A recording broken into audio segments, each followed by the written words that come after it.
Anies jadi simbol ormas, gerakan rakyat. Buat kendaraan di Pilpres 2029, mantan Gubernur DKI Jakarta Anies Baswedan menghadiri deklarasi organisasi masyarakat, Ormas, Gerakan Rakyat di kantor Jakarta Initiative, Cilandak, Jakarta Selatan, Kamis, 27 Februari 2025, siang. Anies tampak berjaket oranye dengan tulisan, Gerakan Rakyat. Adapun Ormas Gerakan Rakyat ini dipimpin oleh Syahrin Hamid sebagai Ketua Umum. Selama ini, Syahrin Hamid dikenal sebagai juru bicara Anies Baswedan. Anies berharap organisasi ini menjadi awal yang baik untuk semua pihak. Ikut menyaksikan, karena sudah 1,5 tahun perjalanan dilewati selama ini, dan sekarang berkumpul kembali, dan sekarang mengorganisasikan diri, insya Allah menjadi awalan yang baik. Saya apresiasi sekali Bapak. Sekalian dulu gerakan rakyat ini tumbuh dengan semangat untuk membuat Indonesia lebih adil, Indonesia lebih sejahtera, lebih setara kesempatannya.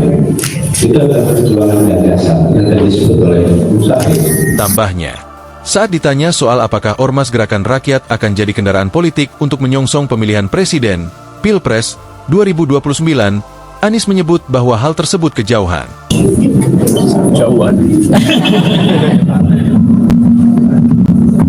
Saya ingin sampaikan terima kasih kepada Syahrin dan teman-teman DPP yang mengundang di dalam acara deklarasi ini. Ujar Anies. Sementara itu, Syahrin menyampaikan bahwa Gerakan Rakyat baru saja melantik sebanyak 103 orang yang merupakan Dewan Pimpinan Pusat, DPP. Menurut Syahrin, fokus dari Gerakan Rakyat adalah pendidikan politik. Dalam waktu dekat, Ormas ini berencana mendirikan sekolah politik rakyatan yang mereka sebut sebagai Spartan. Kita akan mendirikan sekolah politik rakyatan yang disingkat dengan Spartan, yang akan menjadi ruang edukasi politik bagi masyarakat di seluruh daerah. Ucap Syahrin diiringi tepuk tangan meriah dari anggota Gerakan Rakyat. Gerakan Rakyat, lanjut Syahrin, juga menganggap Anies Baswedan sebagai inspirator, panutan, dan simbol perjuangan gagasan. Terkhusus, jelas Syahrin, Anies dianggap sebagai penggagas gerakan perubahan. Dan kita di sini adalah bukti bahwa gagasan perubahan itu masih hidup.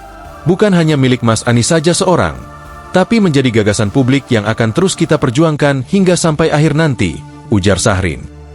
Download Tribun X sekarang, menghadirkan lokal menjadi Indonesia.